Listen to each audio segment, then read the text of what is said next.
What's going on?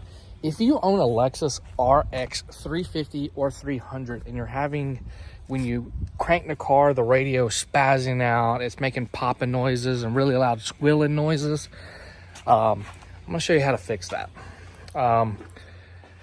So let's go back to the car. I locked it and then gave the keys to the owner because he's about to come get it. But right back here under all this stuff is a amplifier. And I'm going to show you what it looks like. I actually have one torn apart on the bench, and I'll explain why. So that amplifier goes bad over time, and you need to order another one. The exact same model number, okay?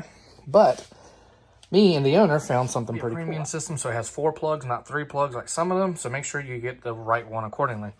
So you have a power in, front door speakers, radio information, and then tweeters, rear door speakers.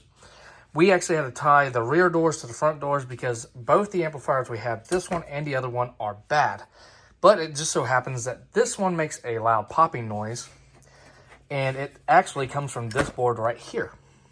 This is actually removable. So what we did, we hodgepodged it together. We had one with bad channels, but it didn't pop. And we had one that had good channels, but popped. So we just kind of made one work. And this board on top is what controls everything, really.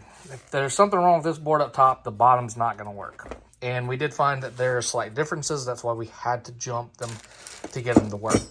So you can either replace the internal board or you can replace the whole amplifier. This is the model of this one.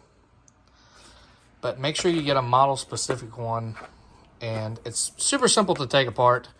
All Phillips head. Nothing crazy. We took the heat sink off this one, trying to get down deeper to see if we could see the damage, but we couldn't. But yeah, if you have popping or noise coming from the radio, it's generally going to be an amplifier.